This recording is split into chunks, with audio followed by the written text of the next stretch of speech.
Hello and welcome to the kickoff show of Formula Drift Insider. My name is Ryan Sage. Formula Drift Insider is a weekly web-based show that will follow all the happenings of Formula Drift, not only here in the United States, but also around the world. The show will feature a weekly recaps of global events, interviews with key figures, tech tips, and the show will also tackle issues in the series in an open and honest way. In short, we hope Formula Drift Insider will serve not only the needs of the most devout FD follower, but also any new fans that have just discovered the sport. And with that being said, let's look at a quick recap of the events that have happened thus far stateside. Formula Drift historically starts off in Long Beach, the home of Formula Drift, and this year would be no different as a series opener shot out of a cannon hosting 16,000 plus fans, which is a new series record. In 2010, we saw Vaughn Gittin Jr. dominate with 6 podiums in his Monster Energy Drink Falcon Tire Ford Mustang. And though we would have a Mustang on the podium in Long Beach, it was local driver Justin Pollock who would take home the top spot. JTP faced Matt Powers, who would take second place, with Daijiro Yoshihara rounding out third. Next, the series moves southeast to Brazelton, Georgia and Road Atlanta. The Road Atlanta track is considered by many of the drivers to be one of the most fun yet challenging tracks in this series, and this time we would see the historical pattern of success at Road Atlanta developed by Daijiro Yoshihara and Darren McNamara. Both drivers historically have done well at Road Atlanta, and it was an all-fireworks finale with Daijiro Yoshihara coming out the victor, Darren McNamara in second, and Toshiki Yoshioka rounding out third.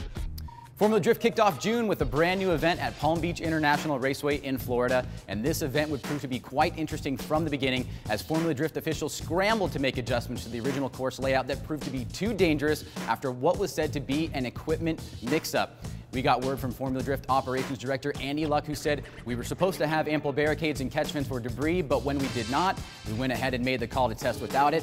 It was shown to be too dangerous for drivers and fans, and we will certainly fix this for next year."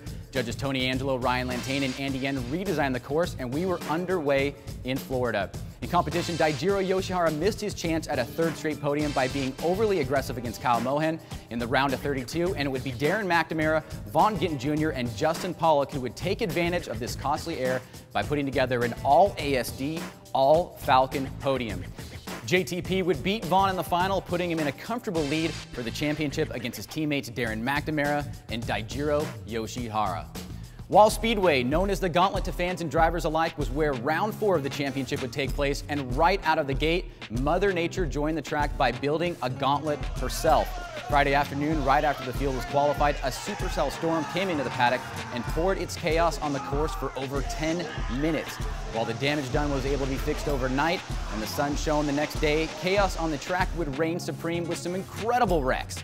The other reign that was put to halt was that of Justin Pollock, as veteran drifter Conrad Grunwald, absent from the podium since 2005, took the top spot from JTP, putting him in second place, and Daijiro Yoshihara picking up another podium in third. Finally, we made it to round 5, Monroe, Washington, outside Seattle, where this round has to be the single most significant event for Justin Pollock in 2011. JTP, who started the event with a commanding lead in the championship, saw that wiped away as he would be knocked out in the round of 32. If you recall, Daijiro Yoshihara did the exact same thing in West Palm Beach with JTP going on to win the event, and wouldn't you know, Daijiro Yoshihara would battle through the entire field in Seattle to go on and win the event, with Chris Forsberg in second and a well-deserved and fitting third place for Fredrik Osbo, who was wearing the banner of his home country of Norway in light of the terrible tragedy that occurred there this same weekend.